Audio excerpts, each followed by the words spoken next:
Trade alert. Quecotay to Phoenix. Ular to Titan Ultra. Panigurado, mainit na opening agad ang mangyayari sa PBA dahil Manila Clasico match agad, Ginebra versus Magnolia. At Greg Slaughter nakausap ang team ng Titan Ultra. So ano nga bang update? Possible Greg Slaughter balik PBA na nga ba? So yan ang ating mga tatalakayin.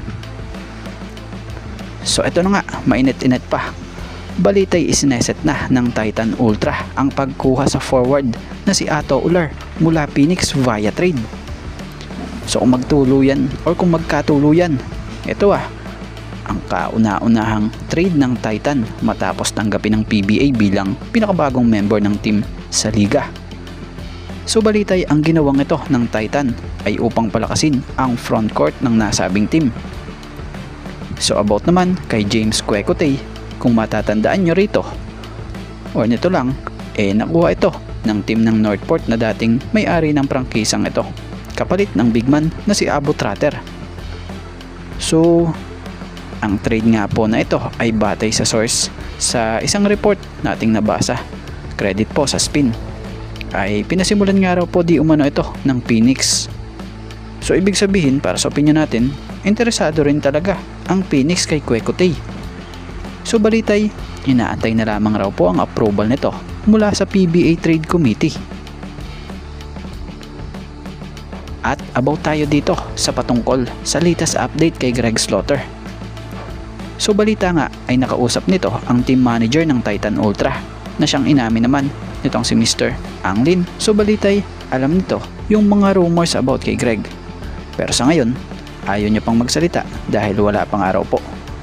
Kumbaga, malinaw na nagkausap lang si former PBA big man Greg Slaughter at Titan team manager Mr. Anglim. Pero there's nothing on the table, ika nga. Yeah.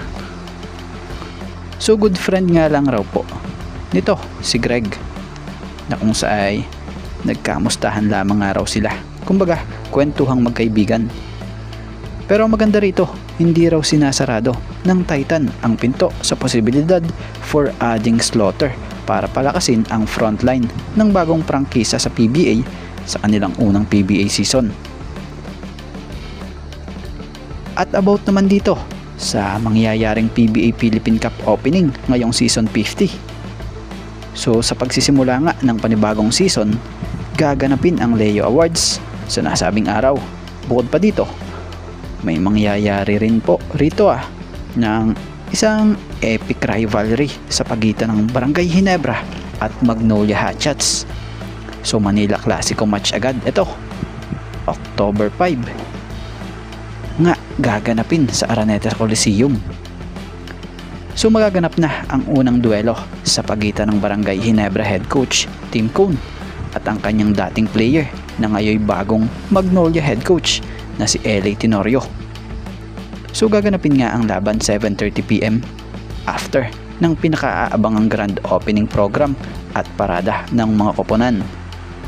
So bukod pa doon, tulad nga ng dati, ang PBA Games ay idaraos tuwing Miyerkules, Huwebes, Biyernes, Sabado at Linggo, kung saan ang unang laro ay nakatakda sa oras na 5:15 ng hapon at ang ikalawa ay oras na 7:30 ng gabi.